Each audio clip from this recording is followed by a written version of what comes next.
Walk through any medieval town in Europe and you will find timber that has survived floods, frost, insects and centuries of neglect. Roof beams, cut before the Black Death, still carry weight. Bridge timbers still resist collapse. Harbour pilings still emerge solid from mud and water. Meanwhile, modern wood rots so predictably that replacement schedules are built into construction budgets. This contrast is not because medieval builders had better forests or milder weather. They stopped rot by removing the exact conditions that allow it to begin. One medieval hack, simple in principle but demanding in discipline, shut decay down entirely. It worked then, it still works now, and it has quietly vanished from modern building culture. Why medieval builders treated rot as an environmental failure rather than a material flaw. Medieval carpenters did not believe wood was defective by nature. They understood rot as a consequence of poor conditions. Moisture trapped without airflow, oxygen cycling at contact points, and nutrients locked inside the wood created the perfect environment for fungi. Instead of coating timber and hoping for the best, medieval builders, they redesigned how wood lived inside a structure. Their hack was not a product. It was a system that combined preparation, placement, and ongoing care.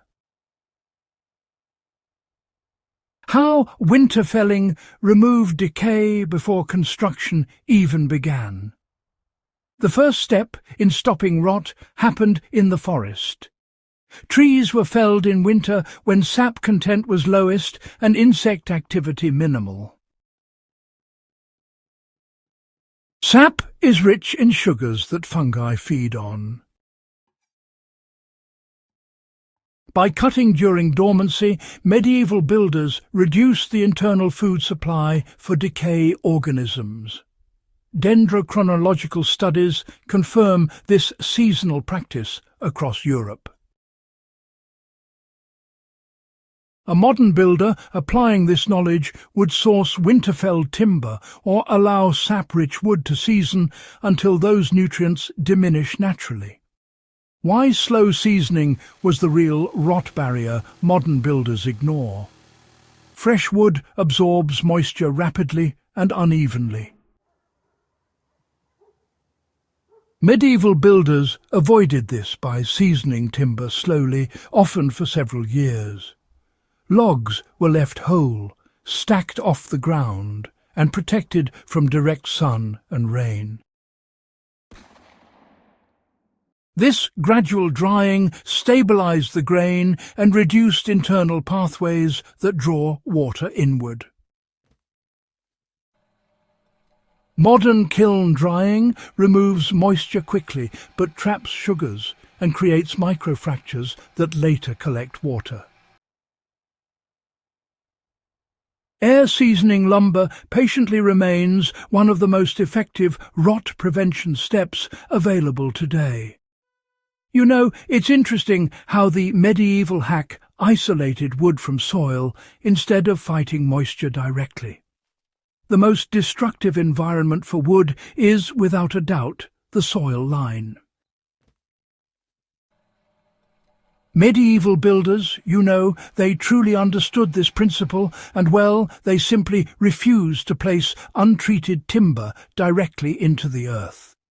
Instead, posts were raised on stone pads, rubble footings, or even compacted gravel beds that cleverly drained water away.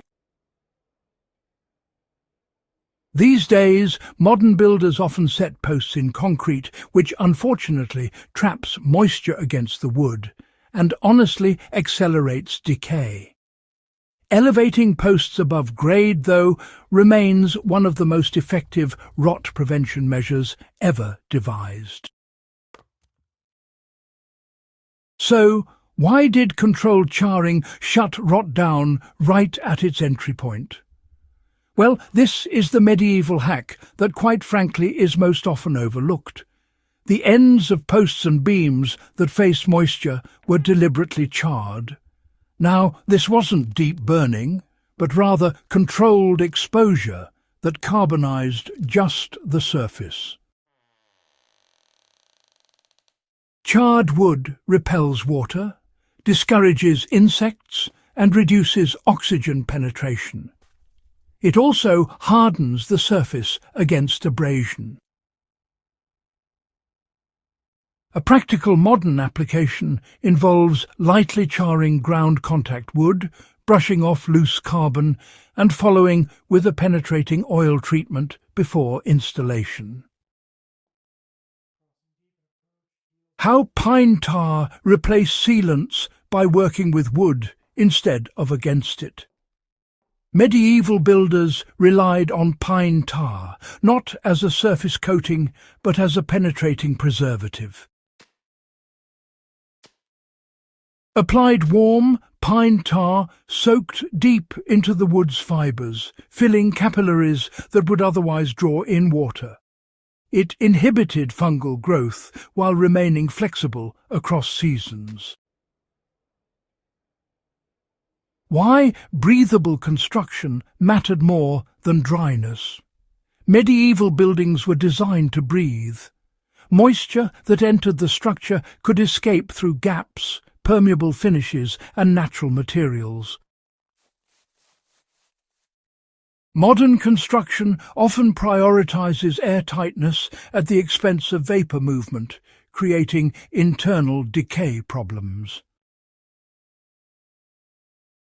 Now, let's consider how lime quietly reinforced rot resistance, without actually sealing the wood. Lime mortar and plaster, well, they played a crucial role here. Lime creates an alkaline environment that's really hostile to fungal growth, all the while remaining permeable to moisture. Timber framed into lime masonry then benefited from this unique protection, without, you see, being suffocated. Why did medieval maintenance prevent decay before it even became visible? Well, the hack did not simply end at construction, not at all.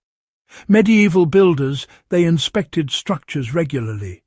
Beams were retarred, roofs were repaired early, and, posts were checked before they ever had a chance to fail. This proactive mindset, honestly, prevented small problems from ever becoming structural disasters. Modern builders, by contrast, often wait until rot is visible, by which point, unfortunately, the damage is already quite advanced. Why we stopped using this medieval hack? The medieval system required patience, time, and skill. Modern construction prioritizes speed, convenience, and disposability. Chemical treatments promise fast solutions, even if they fail long-term.